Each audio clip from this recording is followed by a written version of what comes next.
Hello everyone. তো দুপুর এখন 12টা বাজছে। স্নান টান করে রেডি হয়ে বেরিয়ে পড়েছি, যাচ্ছি একটু মন্দিরে পুজো দিতে। মেদিনীপুরের পাশেই কর্ণগড় মন্দির আছে, তো সেখানেই পুজো দিতে যাচ্ছি। এই কর্ণগড় মন্দিরে আমি 4 বছর আগে গিয়েছিলাম। প্রত্যেক বছরই মেদিনীপুর আসি, যাবো ভাবি আর হয়ে ওঠে না। যখন গিয়েছিলাম বাবা তখন বেঁচে ছিল। বাবা, মা, বোন, রিয়ান, রিশু সবাই মিলে গাড়িতে করে গিয়েছিলাম পুজো দিতে। বছর পরে যাচ্ছি আবার কর্ণগড় মন্দিরে। বোন, আমি আর বোনের হাজব্যান্ড মানে শুভ, তিনজন মিলে বাইকে করেই যাচ্ছি। মেদিনীপুর থেকে তো বেশিক্ষণ টাইম লাগে না, 20 থেকে 25 মিনিট লাগে বাইকে। আজকে বাইরে প্রচণ্ড রোদ গরম, ওই জন্য রিয়ান রিশু কাউকে নিয়ে আসেনি, আমরাই বাইকে করে তিনজনে যাচ্ছি। এখন যে রাস্তাটা দিয়ে যাচ্ছি এটা হচ্ছে ভাদুতলা। মেদিনীপুর থেকে কর্ণগড় মন্দির তো বাসেও যাওয়া যায়, অটো করেও যায় অনেকে, আবার বাইকেও যাওয়া অনেকে। এই যে ভাদুতলা থেকে ডান দিকে রাস্তাটা বেঁকে যাচ্ছে, এইটাই হচ্ছে কর্ণগড় যাবার রাস্তা। আর দূরে যেই সুন্দর গেটটা দেখতে পাচ্ছেন, এইটা কর্ণগড় যাবার আগে এই গেটটা পড়ে। পৌঁছে গেছি আমরা কর্ণগড় মন্দিরে। রোদ গরম বাইরে আজকে প্রচণ্ড।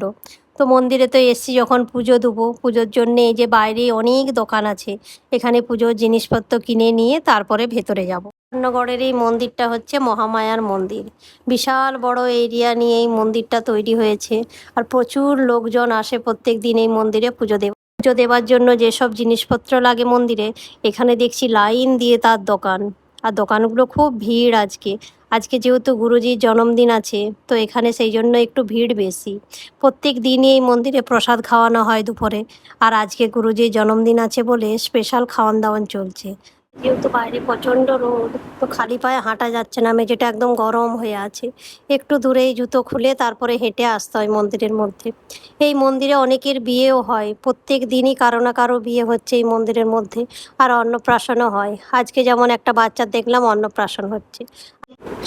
এই যে মূর্তিটা দেখতে পাচ্ছেন, ইনি হচ্ছেন রঘু বাবা। আজকে রঘু বাবার জন্মদিন, সেই উপলক্ষে আজকে প্রসাদ খাওয়ানো হচ্ছে স্পেশালভাবে আছে। এরপর প্রসাদ খেতে বসেছি। এখানে প্রত্যেক দিন এইভাবে মাটিতে বসে প্রসাদ খাওয়ানো হয় সবাইকে। যাদের পায়ের হাঁটুর সমস্যা আছে তাদের চেয়ার টেবিলেরও ব্যবস্থা। প্রসাদের মধ্যে প্রথমেই আছে বাসন্তী পোলাও, কাজু কিশমিশ দিয়ে পোলাওটা, তারপরে আছে খিচুড়ি, আর আছে মিক্সড ভেজ মানে লাবড়া যেটাকে বলে। দারুণ করেছিল এই লাবড়াটা। তা আমরা সবাই মিলে আগেরবারও যখন এসছিলাম প্রসাদ খেয়েছিলাম দুপুরে। এরকম মাটিতে বসে একসঙ্গে সবাই মিলে প্রসাদ খেতে দারুণ লাগে। সবাই দেখুন নিচে বসেই খাচ্ছে।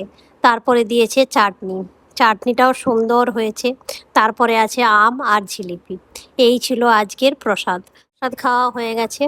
এই মন্দিরের পাশেই একটি পানের দোকান আছে, তো ওখান থেকে তিনজনে তিনটে মিষ্টি পান খাবো, তারপরে বাড়ি যাব।